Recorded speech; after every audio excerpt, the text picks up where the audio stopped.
আমাদের বিগ্রহ সেবার অধিকার। ঘরে আগুন দিয়ে দিলেন আর তিরুপ্পানকে কি করলেন? বনবাস দিয়ে দিলেন। বনবাস কোথায়?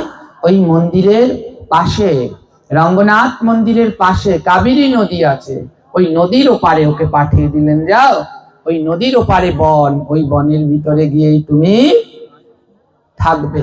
এখন আর এই গ্রামে তুমি আসতে পারবে না। দেখুন ভক্তকে ভগবান কেমন পরীক্ষা নেয়। হ্যাঁ, যার ভক্তিতে তিনি জোড়া লাগলেন, আবার তার কাছ থেকে দূরে সরে গিয়ে তাকে পাঠালেন বনে। কেন? ভগবান পরীক্ষা নিয়ে দেখছে যে আমার ভক্ত আমায় ভুলে যায় কিনা, ভুলে যায় কিনা। ওই প্রথম দিন বলেছিলাম না, এই জগতে যারা শুদ্ধ ভক্ত তাদের চিন্তাগুলো আমাদের থেকে আকাশ পাতাল ব্যবধান। হ্যাঁ, বলেছিলাম না এই বাবাজির কথা প্রথম দিন। হ্যাঁ, যেন হাত ভেঙে গেছে। আমাদের কারো যদি হাত ভাঙতো, আমরা কি বলতাম? এ ঠাকুরের নাম করে কি লাভ? এত সাধু সঙ্গে যায়, এই বাবা যে জায়গায় সাধু কি কষ্ট করে কল্পনার বাইরে।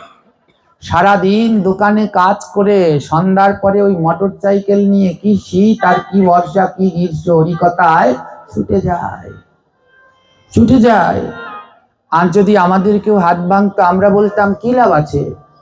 এত দূর দূর যাই, এত সাধুগুরুর চরণ দুলা মাকে, এই হাতে তালে হাত ভাঙবে কেন?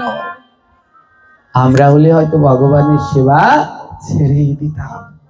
আর এর চিন্তা দেখো, এ আমাকে বলছে বাবা আমার হাত ভেঙে ভালোই হয়েছে। বলে কেন? বলে এখন রমজান মাস। হ্যাঁ, দোকানের মালিকের কাছে ছুটি চাইলেও ছুটি দিত না। হাতটা ভেঙে ভগবান কত কৃপা করছে, সাধুগুরু বৈষ্ণবের সঙ্গ। হ্যাঁ, কত শুদ্ধ তাদের চিন্তা, আকাশ পাতাল ব্যবধান। ভগবান আজ সেই গ্রামের উঁচু শ্রেণীরা সবাই মিলে তিরুপ্পানকে পাঠিয়ে দিলেন বনে।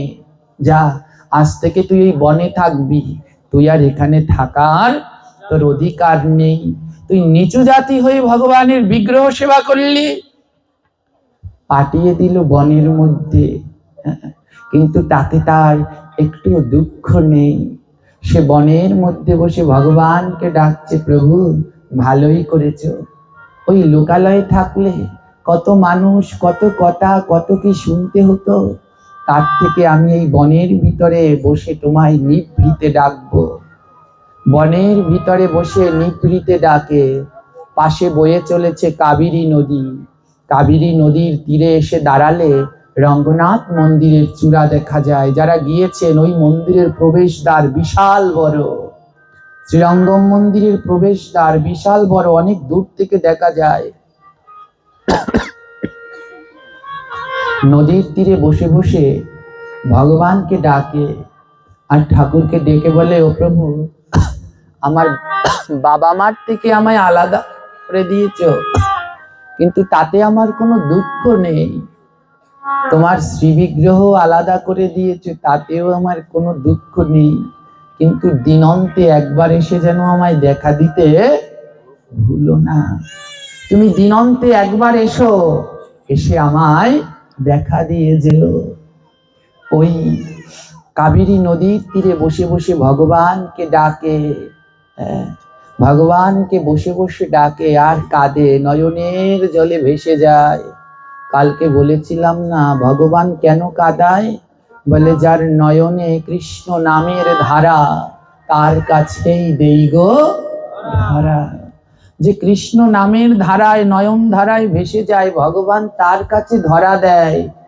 আমার মতো অসুরের কাছে ভগবান ধরা দেবে না। এখানে আপনারা যারা শুদ্ধ কৃষ্ণ ভক্ত রয়েছেন, কৃষ্ণ নাম শুনলে যাদের নয়ন থেকে অগণিত অশ্রুধারা বহিরাগত হয়, তাদের কাছেই আমার প্রাণ গোবিন্দ ধরা দিয়ে যায়, ধরা দিয়ে যায়। জানেন, বৃন্দাবন নবদ্বীপে এক বাবা ছিলেন, বাবার নাম ছিল হরিবোলা বাবাজি। বাবাজি কি করতেন? ঘুরে ঘুরে বেড়াতেন আর সবাইকে শুধু একটা কথা বলতেন, হরি বল। একবার বদনে বলো গৌর হরি বল, গৌর হরি বল, গৌর হরি বল। বাবাজি বড় নিষ্ঠাবান ছিল, বড় ত্যাগী। হ্যাঁ, সবাই নবদ্বীপে তাকে হরিবোলা বাবা বলে চেনে। তো বাবা কি করলেন, গৌরমণ্ডল তো যাকেই দেখে শুধু একটাই কথা, একবার শুধু বলো গৌর হরি বল। এমনি করে বাবা সবাইকে গৌর হরি বল বলায়। তখন ছিল ইংরেজ শাসন আমল, ইংরেজরা এসেছে নবদ্বীপকে দেখতে। ইংরেজরা তো আর বাংলা বোঝে না, ইংরেজরাও এসেছে নবদ্বীপ ঘুরে ঘুরে দেখছে। হঠাৎ বাবাজির সামনে পড়ে গেছে, আর বাবাজি ইংরেজদের কাছে গিয়ে বলছে, বলো বাবা গৌর হরি বল। ইংরেজরা তো আর বাংলা ভাষা বোঝে না। ইংরেজ সাহেব ভেবেছে বোধহয় ভিখারি, এমন গায়ে ছেঁড়া জামা টামা। ইংরেজ সাহেব ভেবেছে ভিখারি, পাশে একজনকে বলছে ওকে কিছু টাকা দিয়ে দাও, ভিক্ষা দিয়ে দাও। কেমন বলছে দেখো না, ভিক্ষা চাইছে, ওকে ভিক্ষা চাইছে। ও বলছে তুমি একবার বলো গৌর হরি বল। কিন্তু ইংরেজ তো আর তা হচ্ছে না, ইংরেজ মনে করছে বোধহয় ভিক্ষা চাইছে। কিছু টাকা নিয়ে দেয়া হলো, নিন এই টাকা নিয়ে চলে যান। ইংরেজরা ইংরেজিতে বলছে নিন এটা নিয়ে চলে যান। বাবাজি বলছে আমার টাকা চাই না, শুধু মুখে একবার বলো গৌর হরি বল। বাবাজি বলছে ও সাহেব একটা বার বলো গৌর হরি বল। আহা, তোমাদের চেহারাগুলো কি সুন্দর, আমার গৌরের মতো লম্বা, একেবারে গৌরের মতো ভরসা গায়ের রং। তোমরা আমার গৌরকে চেনো না সাহেব, একবার বলো গৌর হরি বল। সাহেবরা কিছুই বুঝতে পারছে না বাংলা ভাষা। সাহেবরা টাকা বের করে দিচ্ছে আর ও সরিয়ে দিচ্ছে। এক সাহেব বলছে, হ্যাঁ, এক সাহেব আরেক সাহেবকে বলছে, সাহেব ও বোধহয় এত কম টাকা নেবে না, একটু বেশি দিন। বেশি দিচ্ছে, একটু পর পর বেশি দিচ্ছে, কিন্তু হরিবোলা বাবা সব টাকা ঠেলে ঠেলে সরিয়ে দিচ্ছে। হঠাৎ সাহেব রাগ হয়ে গেল, আরে এই ভিখারির এত রাগ, এত টাকা দিলাম তারপরেও নিচ্ছে না। আদৌ কি সে টাকা চাচ্ছে? জোরে বলবেন, টাকা চাচ্ছে? কি চাচ্ছে? একবার শুধু বদনে গৌর হরি বল বলো। হ্যাঁ, সাহেব রেগে গিয়েছে। পাশে যিনি ছিলে বলছে চল আমরা চলে যাই। যেই না চলে যেতে শুরু করেছে, হ্যাঁ, হরিবোলা বাবা বলছে না, আমার এই নবদ্বীপে এসে গৌর হরি বল না বলে আমি কাউকে যেতে। অমনি বাবা গিয়ে সাহেবের পা দুটো জড়িয়ে ধরেছে, বলছে ছাড়বো না। ও সাহেব যতক্ষণ মুখে না বলবে গৌর হরি বল ততক্ষণ তোমার পা ছাড়বো না। দেখুন চরণ দুটো জড়িয়ে ধরেছে, হ্যাঁ, জড়িয়ে ধরেছে। এই হলো নামের প্রচার। আজকে একজনই আমায় প্রশ্ন করলেন যে আমরা যে প্রণাম করি, হ্যাঁ, একজন আরেকজনকে ধরি, ওর ভিতরের পাপগুলো আমার ভিতরে আসবে না? হ্যাঁ আসবে, কিন্তু যারা প্রচার করতে যায়, যারা উদ্ধার করতে যায়, তারাও সবার হবে না। অত বড় এক বাবাজি, ওই সাহেব যে গৌরকেই চেনে না তার পা জড়িয়ে ধরেছে। বলো একবার বলো গৌর হরি বল। বাবাজি বুট জুতা দিয়ে, ওই সাহেব বুট জুতা দিয়ে বাবাজিকে লাত্তি মারছে। লাত্তি দিতে দিতে তার দেহটা ক্ষত বিক্ষত হয়ে যাচ্ছে। যতবার লাত্তি মারছে ততবার গিয়ে পা জড়িয়ে ধরেছে। বললেন না, গৌর হরি বল না বললে আমি চরণ। সাহেব বলছে কে কোথায়, একটা চাবুক নিয়ে আয়। চাবুক এনে বাবাজিকে চাবুক দিয়ে মারতে লাগলেন। মারতে মারতে তার পিঠের চামড়া উঠে গেল, রক্ত অঝোর ধারায় রক্ত ঝরে বইতে লাগলো। বাবাজি বলছে যতই মারো, মুখে গৌর হরি বল না বললে তোমাদের ছাড়বো না। অনেক মারতে মারতে সাহেব ক্লান্ত হয়ে গেছে, বাবাজির গায়ের চামড়া গুলো উঠে গেছে, রক্ত ঝরছে। পাশের লোক সব ছুটে এসেছে, আহা হরিবোলা বাবাজিকে মারছে, এত বড় ত্যাগী সাধুর গায়ে আঘাত দিচ্ছে। কিন্তু কেউ তো ইংরেজদের কথা বুঝতে পারছে না। এক লোক ইংরেজি বুঝতে পারে, সে ছুটে এসেছে, আরে সাহেব এ কি করছেন? সাহেব বলছে এই ভিখারিটা বারবার ভিক্ষা চাইছে, টাকা দিচ্ছি কিন্তু বারবার পা জড়িয়ে ধরছে। সেই লোক কেঁদে বলছে সাহেব ও আপনার কাছে টাকা চাইছে না, ও ও আপনাকে বলছে একবার গৌর হরি বলেন। সাহেব বলছে এটা কি? ওই লোক বলছে এই গৌর হরি হলো কলিযুগের পাবন অবতার। একবার যদি কেউ মুখে গৌরাঙ্গের নাম লয়, তার জন্মে জন্মের পাপ রাশি ভস্মীভূত হয়ে যায়।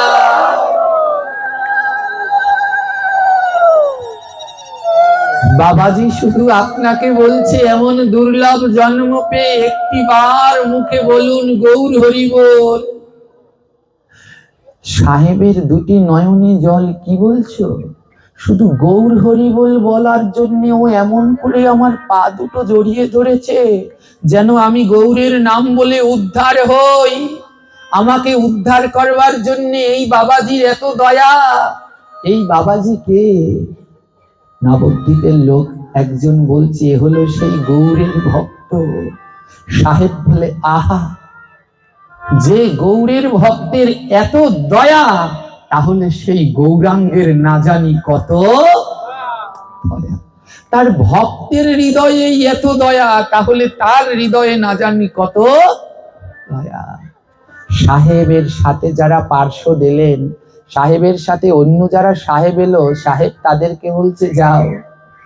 সাহেব তার পোশাক খুলে দিয়ে দিল, দিয়ে বলছে যাও তোমরা আমার দেশে ফিরে যাও, আর আমার মায়ের কাছে গিয়ে আমার এই পোশাকগুলো দিয়ে দিও। অন্যরা বলছে কেন? বলে আমার মা যদি জিজ্ঞেস করে আমি কোথায়, তোমরা গিয়ে আমার মাকে বলো আমি গৌরের নামে বাহু তুলে রওনা দিয়ে দিয়েছি।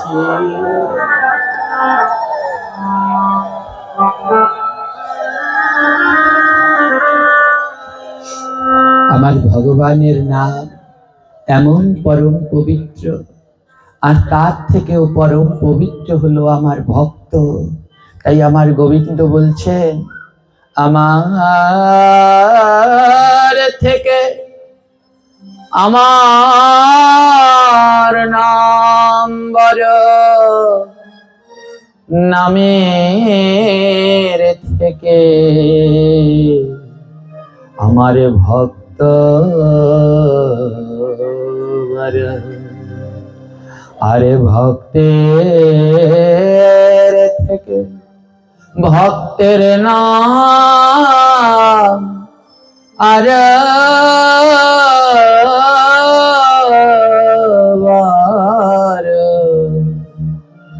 আরে ভক্তের নামের থেকে ভক্তের চরণে ধুলি আর তাই গ্রহণ কর, গ্রহণ কর, গ্রহণ কর, গ্রহণ কর, গ্রহণ কর, গ্রহণ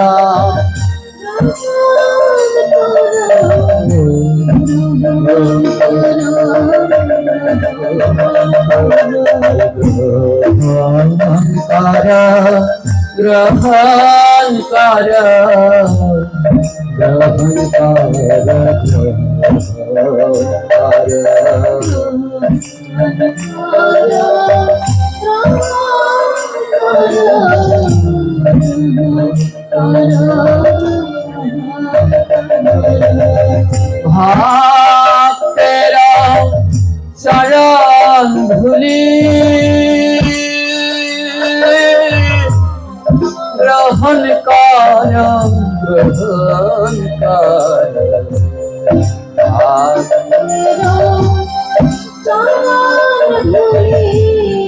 গ্রহণ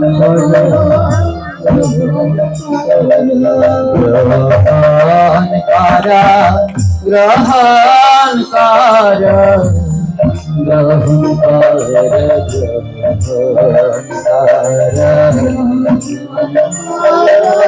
হরি বল হরি বল।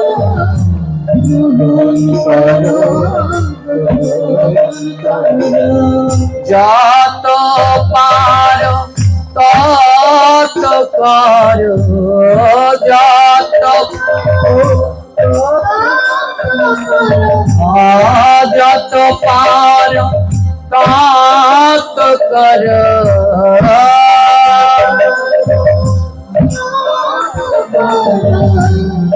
ভক্তের চরণ ধুলি গ্রহণ কর গ্রহণ কর গ্রহণ কর গ্রহণ কর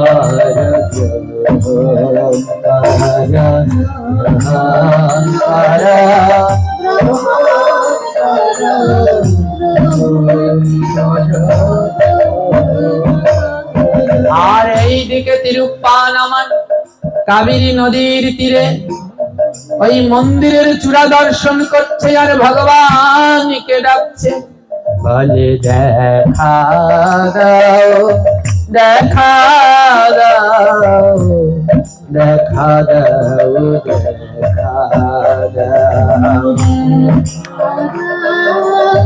রাধে রাধে দেখা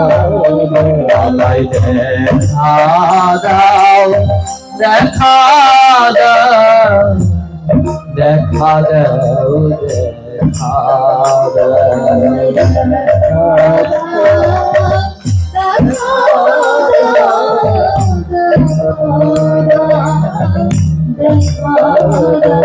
তুমি কোথায় আমার শ্যাম সুন্দর, কোথায় কোথায় আমার শ্যাম সুন্দর,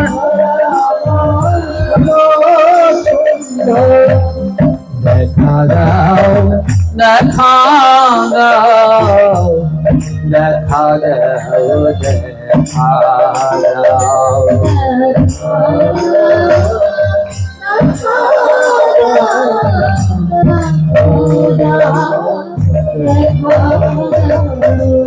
আমি বড় অপরাধী না জানি প্রেম, আমি বড় অপরাধী না জানি আমি বড় অপরাধী না জানি প্রেম,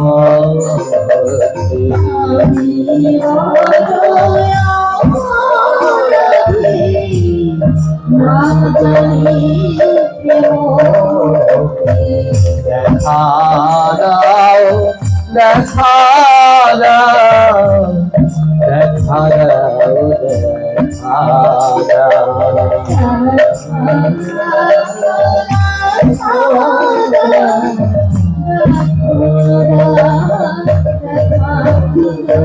তুমি কোথায় আমার শ্যাম সুন্দর, কোথায় আমার শ্যাম সুন্দর,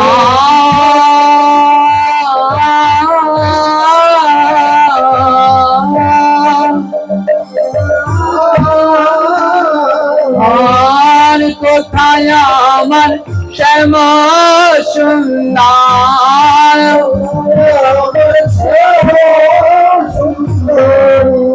তুমি সুন্দর বাসি সুন্দর,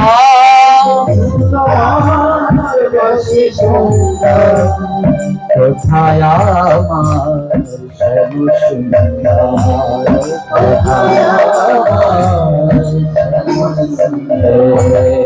দেখা দাও দেখা দাও দেখা দাও দেখা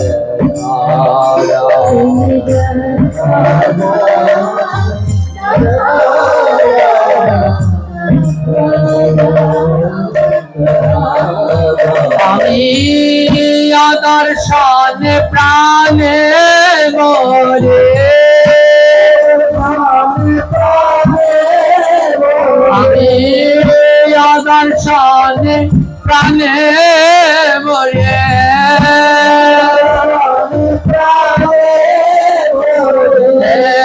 কোথায় আমার গিরিধারী, কোথায় আমার গিরিধারী, দেখা দাও, দেখা দাও, দেখা দাও, দেখা দাও, দেখা দাও,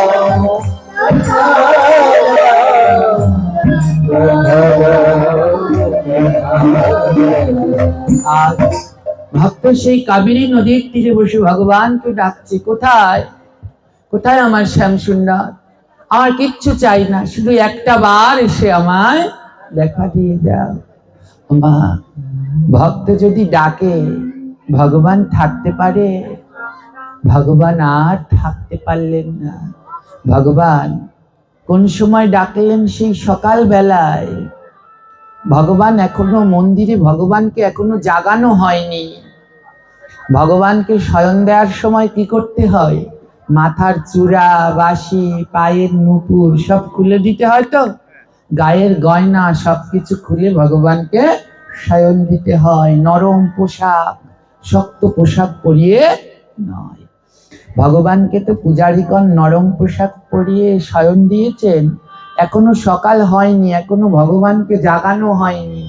আর ওইদিকে নদীর ওপারে ভক্ত ডাকছে, আর আমি থাকতে পারছি না, এক রাত্র, আমার এক রাত্রের বেশি সম্ভব না তোমায় ছেড়ে থাকা। ও গোবিন্দ, একটা বার শুধু দেখা দিয়ে তুমি চলে যাও, আর আমার কিচ্ছু চাই না। ভগবান চূড়াবাসী পড়ার অপেক্ষা করলেন না। এ জগতে আমাদের যদি কেউ নিমন্ত্রণ করে ডাকে, আমরা সাজি গুজি তারপরে যাই। কিন্তু আর ভগবানকে যদি কেউ ডাকে, ভগবান আর ওই চূড়াবাসী পড়ার অপেক্ষা করে না। ভক্ত ডাকলে ভগবান যেমন অবস্থায় আছে তেমন অবস্থায় দর্শন দেওয়ার জন্যে ভক্তের কাছে ঊর্ধ্ববাহুতে ধাবিত।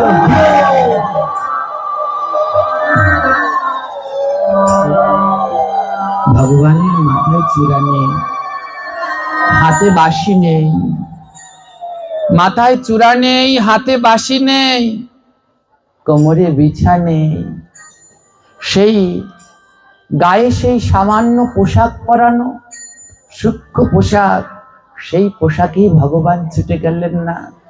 আমার ভক্ত ডাকছে, ভগবান ছুটে গেলেন। মধ্যখানে কাবেরী নদী, ছোট্ট কাবেরী নদী বইছে। এপারে মন্দিরের ঘাটে গিয়ে ভগবান দাঁড়িয়েছেন, আর ওপারে জঙ্গলের ভিতরে ভক্ত দাঁড়িয়ে আছে। ভগবান ডাকছে, তিরুপ্পান, তিরুপ্পান। নয়ন জলে চোখ বন্ধ করে ডাকছে তো তিরুপ্পান। বলছে, আজ আমি আর কারো ডাক শুনবো না, যতক্ষণ আমার গোবিন্দ না আসবে আমি কারো ডাক শুনবো না। চোখ বন্ধ করে ভগবানকে ডেকেই চলেছে।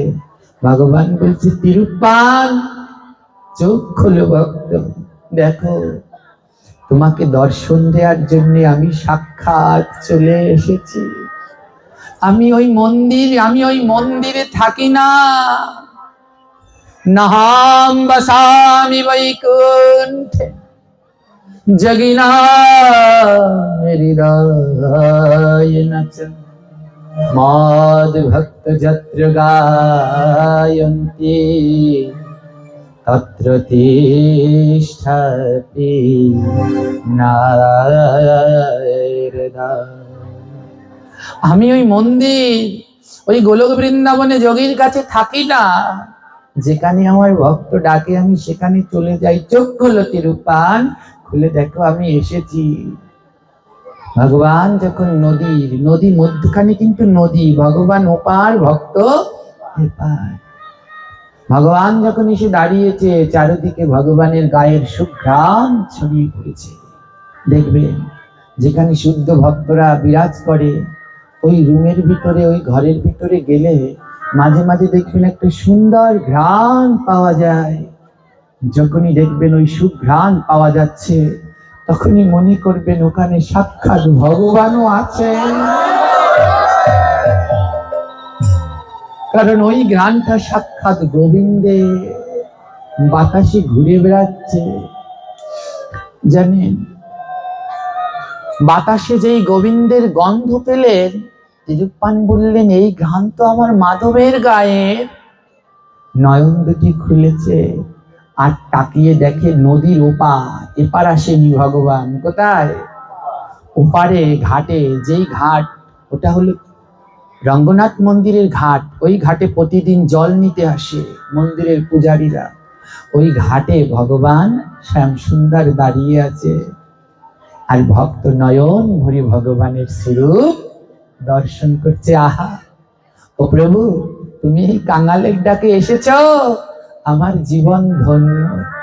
ও গোবিন্দ, তোমার কাছে আর কিচ্ছু চাই না, তুমি প্রতিদিন শুধু একবার আসবে আর আমাকে একবার দর্শন দেবে। বেশিক্ষণ নয়, একটু সময় দেখা দিয়ে চলে যাও, আর কিচ্ছু লাগবে না। ভগবানকে প্রাণ ভরে দর্শন করলেন। ভক্ত তিরুপ্পান বললে, এবার তুমি যাও ঠাকুর। ভগবান বললে, আরেকটু থাকি না। ভগবান বলছে, আরেকটু থাকি না ভক্ত। ভক্ত বলছে, আমার আর লাগবে না, এটুকুতেই আমি ধন্য। ভগবান বলছে, তোমার তো হৃদয় পূর্ণ হয়েছে, কিন্তু আমার ভগবানের হৃদয়টা আমার এখনো পূর্ণ হয়নি। ভক্তকে দর্শন করলে আমার হৃদয় এতটুকুতে পূর্ণ হয় না। আমার মন বলে আমি সারাক্ষণ ভক্তকে দর্শন করি। আমার মনে বলে সারাক্ষণ দর্শন করি। আমার মন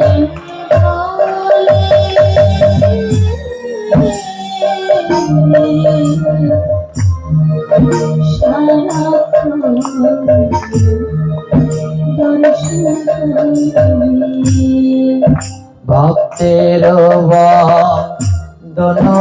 বদনখানি যেন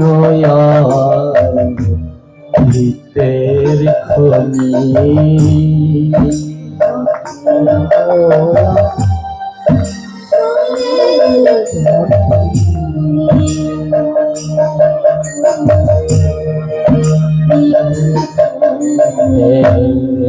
ভক্তের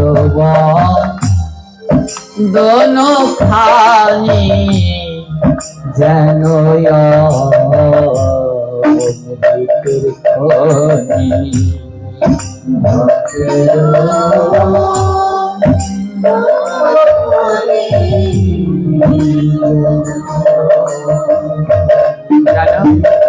যারা আমার কৃষ্ণ ভক্ত, গৌর ভক্ত, তাদের বদন যেন অমৃতের খনি।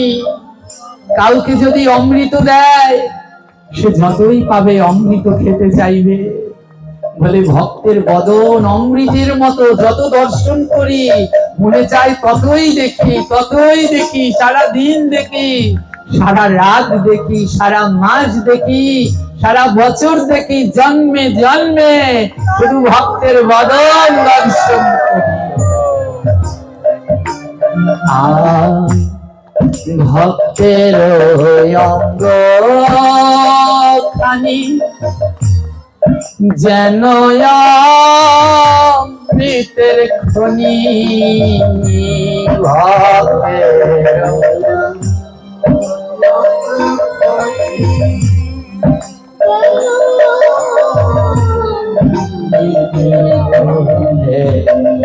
ভক্তের অঙ্গ খানি যেন ভক্তির খনি।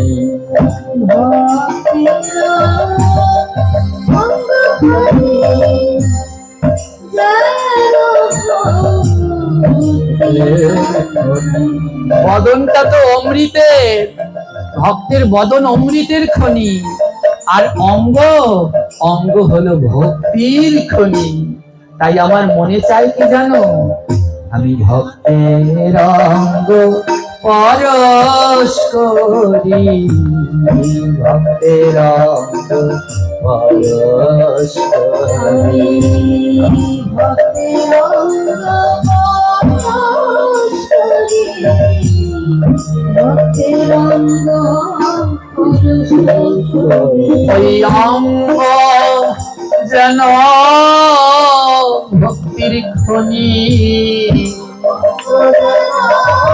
রাধে আমার ভক্তের অঙ্গ যেন ভক্তির খনি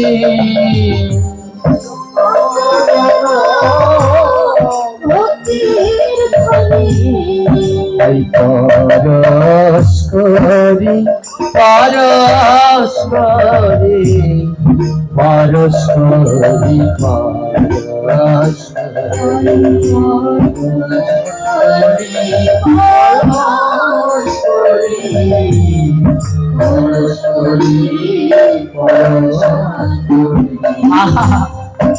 ভক্তের বদন যেন অমৃতের খনি, তাই মন বলে সারাক্ষণ ভক্তের বদন দর্শন, আর অঙ্গটা তার ভক্তির খনি, তাই মন বলে তার অঙ্গটা বারবার পরশ করি, যেন ওই অঙ্গ থেকে কিছু ভক্তি আমিও পাই।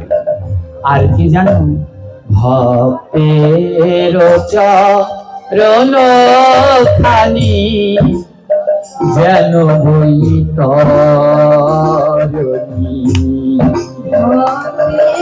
রাধে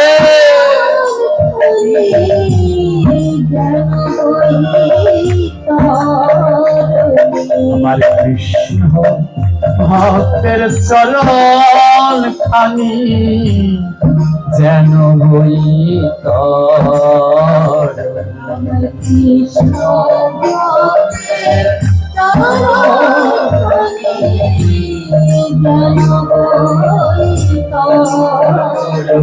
আমার গৌর ভক্তের চরণ খানি যেন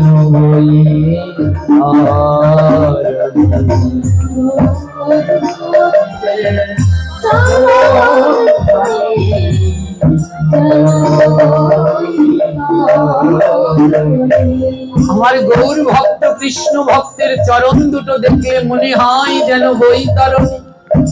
তাই আমার তো সাধ্য নাই বৈতরণী পার হওয়ার, তাই আমি কি করব জানো, আমি ভক্তের চরণ ধরে রব বৈতরণী পার হব। জয় জয় শ্রীতাই গৌর প্রেমানন্দ একবার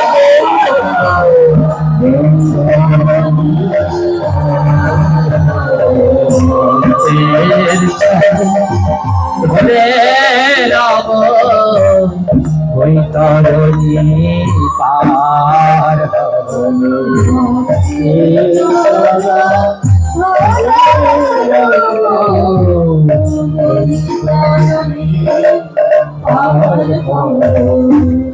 বদন খানি অমৃতের খনি, দেহ খানি ভক্তির খনি।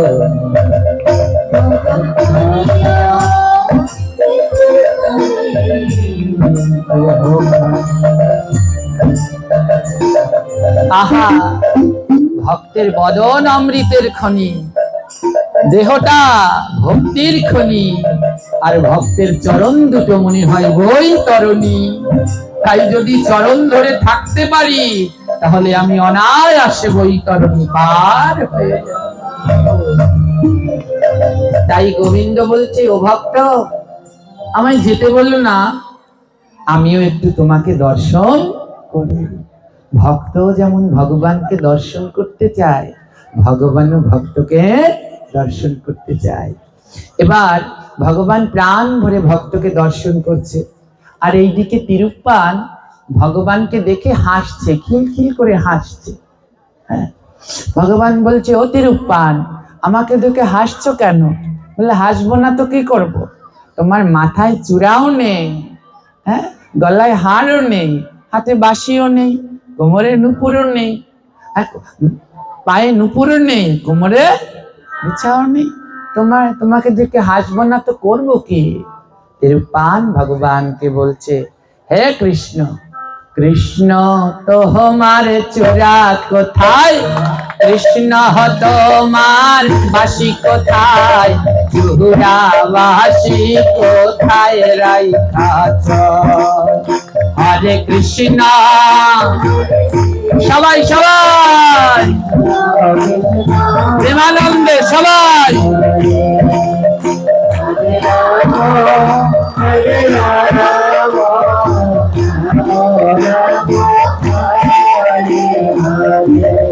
ভক্ত ভগবানকে জিজ্ঞেস করছে, কৃষ্ণ তোমার চূড়া কোথায়? কৃষ্ণ তোমার বাসি কোথায়? চূড়া বাসি কোথায় রাইখাছ?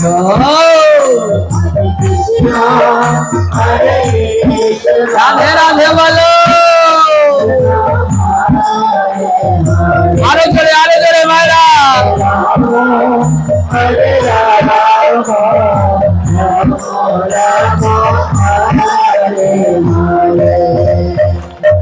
কৃষ্ণ তোমার মালা কোথায়? কৃষ্ণ তোমার বালা কোথায়? মালা বালা কোথায় রাইখাছ?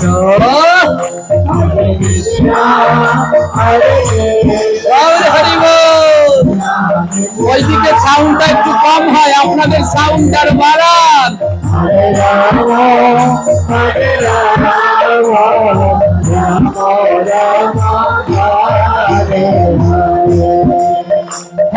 কৃষ্ণ তোমার নুপুর কোথায়?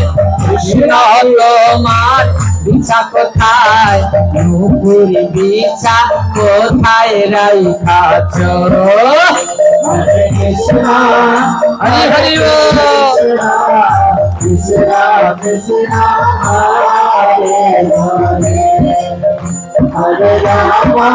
হাতে তালি কোথায়? সবাই তালে তালে।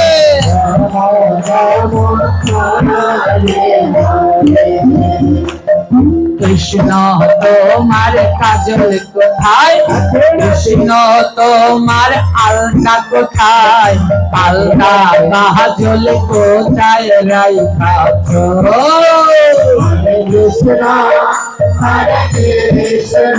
হরি বল।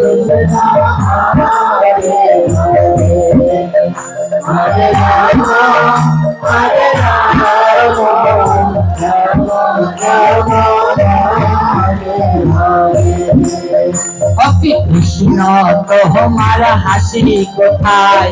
কৃষ্ণ তোমার বাসি কোথায়? হাসি বাসি কোথায় রাইখাছ? হরি বল।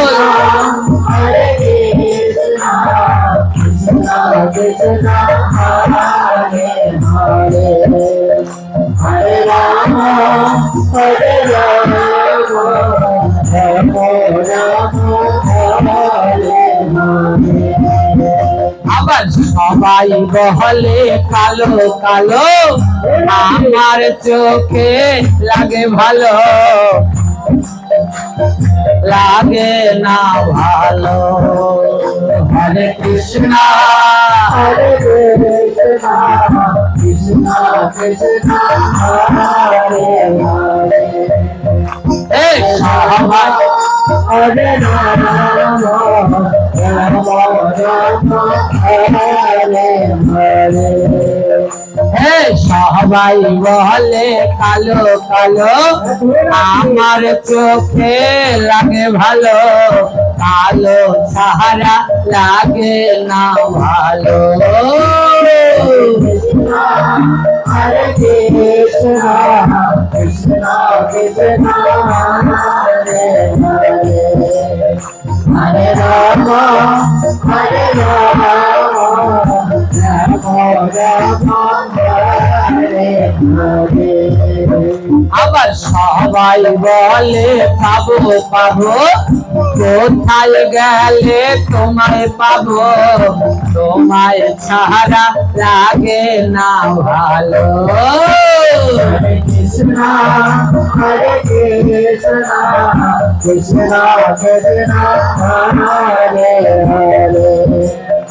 হরে রাম হরে রাম রাম রাম হরে হরে।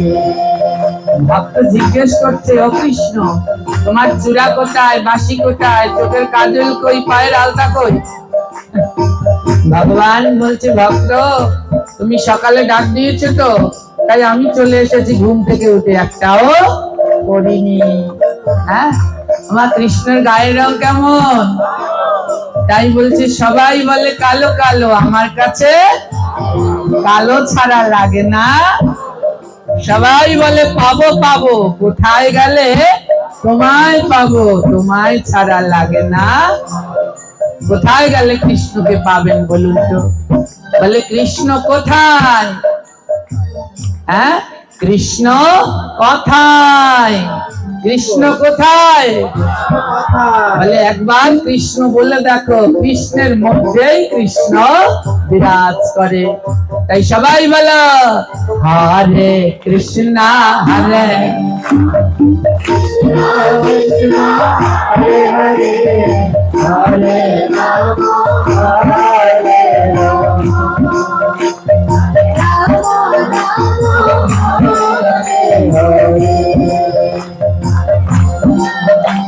সবাই কৃষ্ণ হরে হরে হরে রাম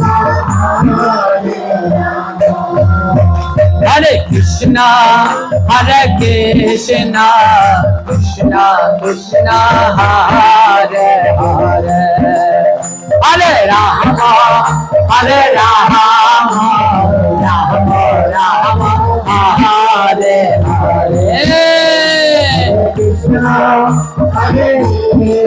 বাবা, আমার বাবাজির কি আনন্দ!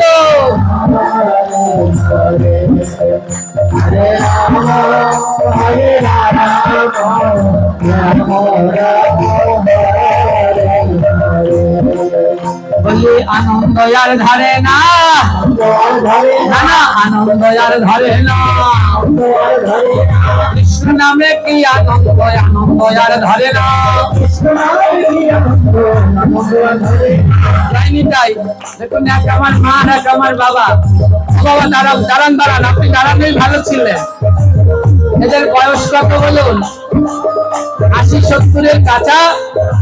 কিন্তু আমি বলবো, আপনারা বলবেন 80-70 বছরের বুড়া, আর আমি বলবো এরা 80-70 বছরের যুবক। আপনারা যুবক হয়ে গায়ে রক্ত নাই, এই যে এইরকম করে হাত গুটি করে দাঁড়িয়ে আছে ওই নারকেল গাছের কোনা। আর এদের এই বয়সে দাঁড়িয়ে দাঁড়িয়ে প্রভুর নামে নাম করে, নৃত্য করে। তাই তোমরা সব বুড়া, এরাই হলো যুবক। তাই সবাই বলো আনন্দ আর ধরে না, না আনন্দ আর ধরে না। প্রেমানন্দে নৃত্য করে, আনন্দ আর ধরে না।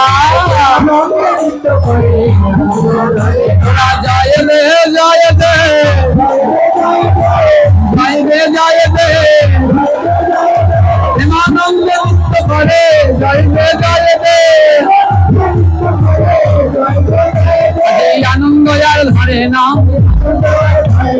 ভক্তবৃন্দের কি আনন্দ, আনন্দ আর ধরে না। তারা আনন্দতে নৃত্য করে, প্রেমানন্দ বাহু তুলে আনন্দতে নৃত্য করে। তারা গৌর হরি হরি বলে, বাহু তুলিয়া তারা গৌর হরি হরি বলে। তারা লাফাইয়া ঝাঁপাইয়া বলে, লাফাইয়া ঝাঁপাইয়া বলে, গৌর হরি হরি বলে, লাফাইয়া ঝাঁপাইয়া বলে। তারা গৌর হরি হরি বলে, প্রেমানন্দে নৃত্য করে, গৌর হরি হরি বলে। আনন্দ আর ধরে না। বৃন্দাবনে কি আনন্দ, আনন্দ আর ধরে না। এই তো বৃন্দাবন, বৃন্দাবন বৃন্দাবন, এই তো মধুর বৃন্দাবন। বৃন্দাবন বৃন্দাবন, এই তো মধুর বৃন্দাবন। আমার ভক্তবৃন্দ করে কীর্তন, এই তো মধুর বৃন্দাবন ভক্তবৃন্দ করে তীর্থন, ভক্ত নাচে রে নাচে রে, দুই বাহু তুলিয়ায় আমার কৃষ্ণ ভক্ত নাচে রে, ভক্ত নাচে রে নাচে রে, দুই বাহু তুলিয়ায় আমার গৌর ভক্ত নাচে রে, না যাই বাবা, দুই বাহু তুলিয়ায় আমার গৌর ভক্ত নাচে রে, বাঁশি বাজে রে বাজে রে, জয় রাধে বলে স্বামীর বাঁশি বাজে রে, ভক্ত নাচে রে নাচে রে,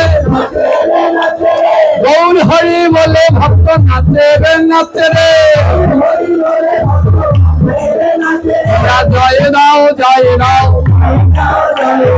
জয় দাও জয় দাও, জয় দিলে জয় হবে, জয় দাও জয় দাও, জয় দাও জয় দাও, মদন ভরিয়া সবাই জয় দাও জয় দাও। এবার বসে যাও বসে যাও, বসে যাও বসে যাও, গার দেই গায়ে গায়ে, বসে যাও বসে যাও, আর বসে বসে যায় দাও, বসে বসে যায় দাও, গার দেই গায়ে গায়ে, বসে যাও বসে যাও। আমার ওটা টান হয়েছে তো, কি ভেবেছেন আপনাদের মনের কথা বুঝি না? আপনারা সেই কোন কাল থেকে কইতে আছেন কোন সময় বেড়ায় শেষ করবে, আপনাদের কোমরের ব্যথাগুলো একটু কমালাম, কমছে তো? আমি বুঝি বসে থাকতে কি জ্বালা, আপনারা তো তবু একটু মোড়াইতে গোড়াইতে পান, কিন্তু আমার এমন জ্বালা, একটু মোড়ানো যায় না গোড়ানো যায়, আর তাও যাইতে আবার ফিট করছে খাদ্যের খানিক কতে ক্যামেরা, হ্যাঁ আবার মোড়ান গোড়ান দিলে এরা তো শুধু কাটকট করে দেখায়, আবার কোন না কোন যন্ত্রণা দেখিয়ে কোন না কোন ঝামেলা, হ্যাঁ লড়তেও পারি না চড়তেও পারি না, যাইনি তাই বলেন রাধে রাধে, বলে রাধা রানী কি, শ্যাম সুন্দর কি, হিমাল মঙ্গল নাম কি, খারাপ লাগছে কি? কথা কথা ভাগ্য বললেন খারাপ লাগছে, জোরে বলেন লাগছে, বেশি খারাপ, বললেন জয়, বলি খারাপ লাগছে কি, বলে জয়, বলে এমনই যেন হয়, হ্যাঁ ভগবানের নামে মাতোয়ারা হও, কি ভালো কি খারাপ সবই প্রভুর নামে, রাধে রাধে। কি হয় জানে, ওই কাবেরী নদীর থেকে প্রতিদিন জল আনা হয়, জয়নিতাই কথা বলবে, কাবেরী নদী থেকে সবাই একদম চুপ, আরেকবার বলুন রাধে রাধে। এই যে শান্ত, এমন শান্ত, আর কথা বলবে, কাবেরী নদী থেকে প্রতিদিন 108 কলস জল এনে তারপরে ওই শ্রী রঙ্গনাথকে স্নান করানো হয়। ওমা ভক্ত দাঁড়িয়ে আছে কোথায়, জোরে বলুন, নদীর এমন সময় সেই উঁচু শ্রেণীর জাতিরা ভগবানকে সকালবেলায় স্নান করাবে তো 108 কোটি সোনার কলসে করে জল আনা হয়। সকাল হয়ে গেছে, সেই যারা জল আনতে যাচ্ছে 108 জন সোনার কলস নিয়ে কাবেরী নদীতে জল আনতে যাচ্ছে, আর এইদিকে ভক্ত তিরুপ্পান, তোমার ওরা জল আনতে যাচ্ছে নদীর এপারে না ওপারে, আর ভক্ত কোন পারে, এপারে। ওরা জল আনতে যাচ্ছে, আর জল আনতে গিয়ে দেখে কি নদীর ওই পারে ওই তিরুপ্পান দাঁড়িয়ে আছে, আর ওই উঁচু জাতিরা তিরুপ্পানকে দেখে খেপে গেল, হ্যাঁ এই নিচু শ্রেণীর লোকটাকে দেখে আজকে দিন আমাদের খারাপ যাবে। সবাই কি করলো জানেন, সেই উঁচু শ্রেণীর জাতিরা ওই নদীর পারে পড়ে থাকা ছোট ছোট ইট পাথর কণা কুড়ালেন, কুড়িয়ে 108 কলস ভরলেন, বলে চল এবার নদীর পারে যাই। ওপারে দাঁড়িয়ে আছে ভক্ত তিরুপ্পান। ওই দুষ্টু লোকগুলো 108 কলস ইট পাথর ছুঁড়ে ছুঁড়ে মারতে লাগলেন তিরুপ্পানের গায়ে। এপার থেকে ওপারে ভক্তের গায়ে মারছেন, আর সেই ইট পাথরের আঘাতে ভক্ত তিরুপ্পানের দেহখানা ক্ষত বিক্ষত হয়ে যাচ্ছে, গা থেকে দরদর করে রক্ত ঝরছে, আর ভক্ত অচৈতন্য হয়ে ওখানে পড়ে গেলেন। উঁচু শ্রেণীর জাতিরা ভেবেছে ও বোধহয় মরে গেছে, মাথার উপরে ইট গিয়ে পড়েছে, তো ইটের পাথর গিয়ে পড়েছে, মাথা ফেটে অজ্ঞান হয়ে পড়ে গেছে ভক্ত তিরুপ্পান। আর এটা দর্শন করছে মা কাবেরী। কাবেরী পবিত্র নদী, আমাদের প্রতিদিন ভগবানের সেবা দিতে হলে 7 নদীর জল লাগে, গঙ্গে চ যমুনে চৈব গোদাবরী নর্মদে সিন্ধু, এই সেই কাবেরী নদী। হ্যাঁ, কাবেরী নদী, মা কাবেরী ভক্তের উপর এই অত্যাচার সহ্য করতে পারলেন না, বলে তোরা এত নিষ্ঠুর, নিচু জাত বলে তাকে এমন করে মারলি, ভক্তের কোনো জাত হয় না, হয় না। অচৈতন্য হয়ে পড়ে রইলেন ভক্ত তিরুপ্পান। এবার সেই 108টা পান্ডা জল ভরবার জন্য নদীর ভিতরে নেমেছে, আর মা কাবেরী বলছে যারা বৈষ্ণব অপরাধ করে জগতে সব অপরাধের ক্ষমা হয়, বৈষ্ণব অপরাধের ক্ষমা হয় না। আর বৈষ্ণব অপরাধের একটা হলো বৈষ্ণবদের আঘাত করা বা বৈষ্ণবদের নিন্দা করা, হলো বৈষ্ণব অপরাধ। ওই 108 জন পান্ডার বৈষ্ণব অপরাধ হয়ে গেল। মা কাবেরী বলছে তোদের বৈষ্ণব অপরাধ হয়েছে, তোদের ক্ষমা। 108 জন পান্ডা নদীতে জল নিতে নেমেছে, যেই না নদীর সিঁড়িতে গিয়ে দাঁড়িয়েছে, আর 1 সিঁড়ি নদীর জল কমে গেছে। পান্ডারা বলছে কি আশ্চর্য, এমন তো হয় না, 1 সিঁড়ি জল কমে গেল। দ্বিতীয় সিঁড়িতে যেই নেমেছে, তৃতীয় সিঁড়িতে আবার জল কমে গেছে। যত সিঁড়ি নামে তত সিঁড়ি জল কমে যায়, নামতে নামতে নদীর শেষ প্রান্তে নেমে গেছে, নদী শুকিয়ে গেছে, একটুও জল। পান্ডারা সবাই মিলে মা কাবেরীকে প্রণাম করছে, হে মা কাবেরী, আমরা কি অপরাধ করেছি, প্রতিদিন এখান থেকে জল নেই, আজ আমরা জল নিতে পারছি না মা, এইখানের জল নিয়ে ভগবান শ্রী রঙ্গনাথের স্নান হয়, আমরা কি করলাম মা, যে আজ তুমি আমাদের দেখে শুকিয়ে যাচ্ছ।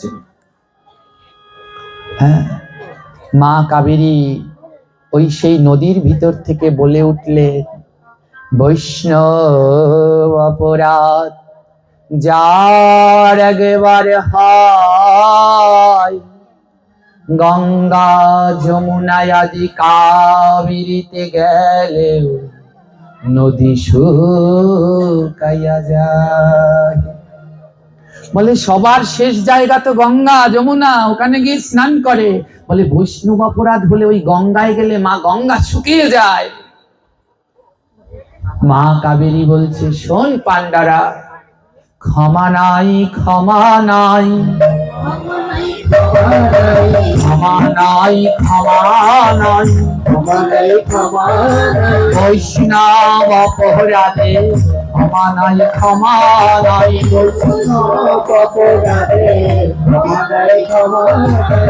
ক্ষমা নাই, ক্ষমা নাই, বৈষ্ণব অপরাধে ক্ষমা নাই, ক্ষমা নাই।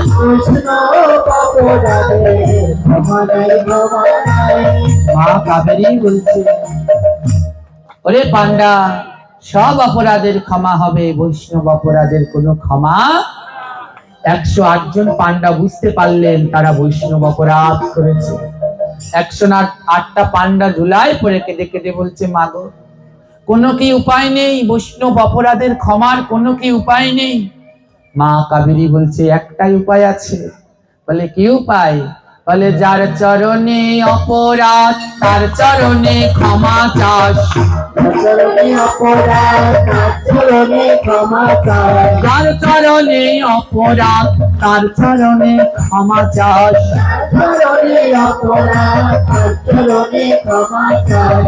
বলে বৈষ্ণব অপরাধের ক্ষমা স্বয়ং ভগবানও করতে পারবেন না। যার কাছে অপরাধ হয়েছে তার কাছে ক্ষমা চাইলে সে যদি ক্ষমা করে তবেই তোমার ক্ষমা।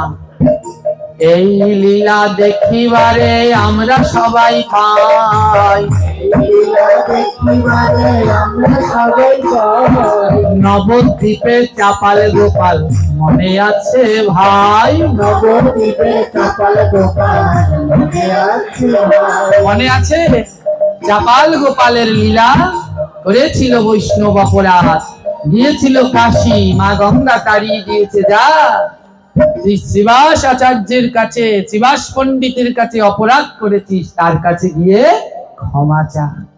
আজ মা কাবেরী বলছে ক্ষমা যদি পেতে চাও তাহলে যাও আমার ভক্ত, আমার গোবিন্দের ভক্ত তিরুপ্পানের কাছে যাও। ওই উঁচু শ্রেণীর মনের অহংকার ধ্বংস হয়ে গেল। 108 জন সেই উঁচু শ্রেণীর পান্ডা সবাই মিলে তিরুপ্পানের চরণ জড়িয়ে ধরেছে, চরণ জড়িয়ে ধরে বলছে ক্ষমা করো ক্ষমা করো, বলে করলে ক্ষমা করতে পারো, ক্ষমা করো ক্ষমা করো। ওরে ভক্তের মতো দয়াল নাই গো, আর আমার মতো পাপী নাই গো, ভক্তের মতো দয়াল নাই।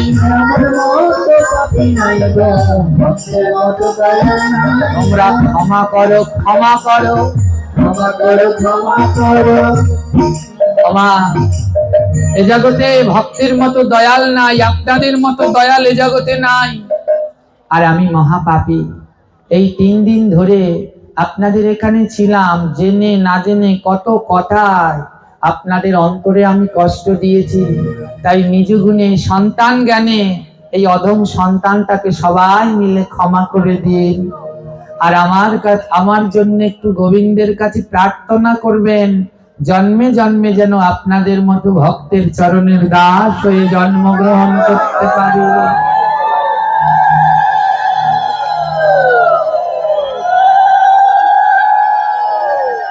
108 জন পান্ডা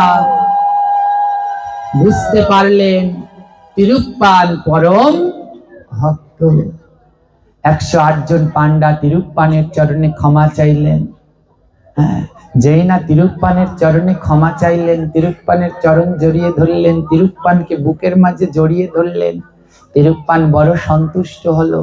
108 জন বলছে না ও তিরুপ্পান, তুমি আর এই জঙ্গলে নয়, চলো আজ তোমাকে আমরা মন্দিরে নিয়ে যাব, সবাইকে বলবো তুমি কত বড় ভক্ত, চলো। তিরুপ্পানকে নিয়ে যখন নদীর এপারে আসলো, সঙ্গে সঙ্গে কল কল করে কাবেরী নদীতে জল হয়ে পূর্ণ হয়ে গেল। এবার 108 কলসি নিয়ে চলে ভক্তগণ, সবার আগে নৃত্য করে ভক্ত তিরুপ্পান। 108 কলসি নিয়ে চলে ভক্তগণ, 108 কলস জল নিয়ে ওই পান্ডারা যাচ্ছে, আর সবার সামনে সামনে নৃত্য করতে করতে যাচ্ছে ভক্ত। ওমা, ওই পান্ডারা তো বুঝেছে যে কি তিরুপ্পান কেমন ভক্ত, আর মন্দিরের ভিতরে যেগুলো আছে ওরা কি জানে? ওরা তো আর ভক্তের মহিমা জানে না। ওরা কি করলো জানেন? ওরা সব পান্ডারা বেরিয়ে এসেছে, চারিদিকে খবর হয়েছে আরে সেই তিরুপ্পান, বনবাসী তিরুপ্পান আবার এপারে এসেছে। সব মানুষ দলে দলে এসেছে। মন্দিরের যারা বড় বড় পূজারী পান্ডা সব বেরিয়ে বলছে, এই জলানা পান্ডা, তোরা এগুলো কি করেছিস? যারা জল আনতে গিয়েছে তারা বলছে তোমরা জানো না, এ তিরুপ্পান কোনো সাধারণ কেউ নয়, এ ভগবানের পরম ভক্ত, এ ভগবানের পরম ভক্ত। ওই মন্দিরের ভিতরের পান্ডারা বলছে, তোদের মাথা নষ্ট হয়ে গেছে, একটা নিচু জাতের ছেলে, তাকে নিয়ে লাফালাফি করছিস। মন্দিরের পান্ডারা সবাই মিলে কি করলেন, মন্দিরের ভিতরের পান্ডারা সবাই মিলে ওই 108 জন পান্ডাকেও মারলো আর তিরুপ্পানকেও মারলো। 108 জন পান্ডাকে বলছে, আজ থেকে তোমাদের মন্দির থেকে বিতাড়িত করা হলো। একটা নিচু জাতিকে নিয়ে নাচতে নাচতে এসেছো, সবাইকে বের করে দেয়া হলো। ভক্ত তিরুপ্পান মনের দুঃখে মন্দিরের পিছনে গিয়ে দাঁড়ালেন। কোথায় গিয়ে দাঁড়িয়েছে? মন্দিরের পিছনে। ওমা এই ধরুন মন্দির, ভগবান ভক্তের দিকে মুখ করে থাকে, তো ভগবান কার দিকে মুখ করে থাকে? ভক্তের দিকে মুখ করে থাকেন। আর তিরুপ্পান গিয়ে দাঁড়ালেন মন্দিরের পিছনে। সকালবেলায় পান্ডারা গিয়ে যেই মন্দির খুলেছে, আর মন্দির খুলে দেখে ভগবানের শ্রী বিগ্রহ পিছন দিকে ফিরে রয়েছে। কোন দিকে ভগবানের বিগ্রহ? ঘুরেছে। মুখ ছিল আগে সামনে, এখন ভগবান মুখ নিয়েছে। পান্ডারা বলছে, এ কি আশ্চর্য, ভগবানের শ্রী বিগ্রহ কি করে ঘুরে গেল? পান্ডারা সবাই মিলে ক্ষমা চাইলো, হে ভগবান, আমাদের কি কোনো অপরাধ হয়েছে যে আপনি এমন করে ঘুরে গেলেন? সবাই মিলে টানাটানি করছে বিগ্রহ ধরে ঘুরানোর জন্য, কিন্তু কিছুতেই নড়াতে। প্রধান পান্ডা বলছে, কে আছিস, দুটো হাতি নিয়ে আয়, দেখি কি করে ঠাকুর আজ না ঘুরে। মন্দিরের ভিতরে হাতি আনা হলো। হাতি সুর দিয়ে ভগবানকে অনেক টানাটানির চেষ্টা করলো, কিন্তু এক চুলো নড়াতে। ভগবান যদি না নড়ে, কারো সাধ্য আছে নড়ানোর? ভগবান নড়ছে না। পান্ডারা বুঝতে পারলেন যে তাদের অপরাধ হয়েছে। এবার সব পান্ডারা বুঝতে পারলেন যে আমরা অপরাধ করেছি। সব পান্ডারা গোবিন্দের কাছে ক্ষমা চাইলেন, হে প্রভু, আমরা কি অপরাধ করেছি? ভগবানের বিগ্রহ থেকে আওয়াজ ধ্বনিত হলো, হে পূজারীগণ, তোমরা বৈষ্ণব অপরাধ করেছো, তোমরা বৈষ্ণবের হৃদয়ে কষ্ট দিয়েছ, বৈষ্ণবের অঙ্গে আঘাত করেছো, আর সব অপরাধের ক্ষমা হবে, কিন্তু বৈষ্ণব অপরাধের ক্ষমা হবে না। পূজারীগণ বলল, হে প্রভু, এটা তো বুঝলাম বৈষ্ণব অপরাধের ক্ষমা হবে না, কিন্তু তার জন্য তুমি ওদিকে কেন ফিরে রয়েছো? তুমি সামনের দিকে না ফিরে পিছনের দিকে ফিরেছো কেন? ভগবান বলল, এটাও জানো না, আমার ভক্ত যেদিকে থাকে আমি তো সেই দিকেই তাকিয়ে থাকি, আমার ভক্ত যেখানে থাকে আমি তো সেখানেই তাকাই। পান্ডারা বলছে, ও প্রভু, তাহলে মন্দিরের পিছনে কেন? মন্দিরের পিছনে কে আছে? তিরুপ্পান। ও দাঁড়িয়ে আছে কোথায়? মন্দিরের। ভগবান বলছে, যেখানে আমার ভক্ত আছে আমি তো সেই দিকেই ঘুরবো। হ্যাঁ, সবাই বলছে, চল চল গিয়ে দেখি মন্দিরের পিছনে নিশ্চয়ই ভগবানের কোনো বড় ভক্ত আছে, যার জন্য ভগবান পিছন দিকে ফিরে আছে। সব পান্ডারা দৌড়ে গেল মন্দিরের পিছনে, আর গিয়ে দেখে মন্দিরের পিছনে বসে আছে ভক্ত তিরুপ্পান। সবাই বুঝতে পারলো তিরুপ্পান এক পরম ভক্ত। সব পান্ডারা নিজের অপরাধ বুঝতে পেরে ভক্তের চরণে আজ লুটিয়ে পড়েছে, বলে, এইবার আমার ক্ষমা করো,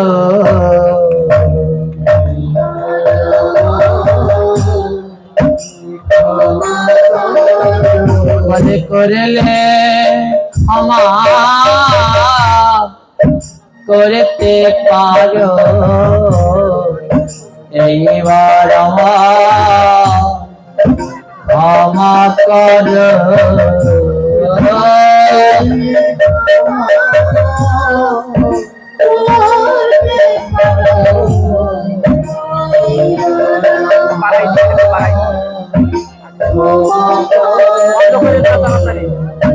এইবার আমার ক্ষমা করো,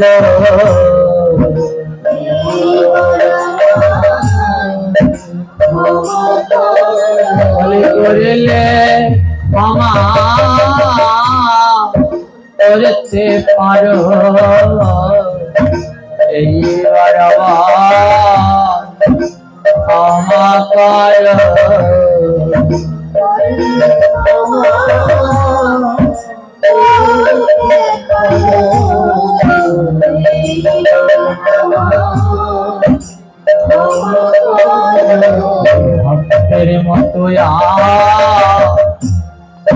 দয়াল নাই গো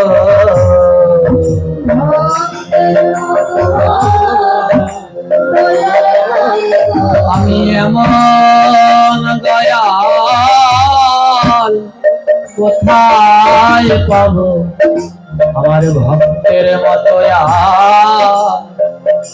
দয়াল নাই গো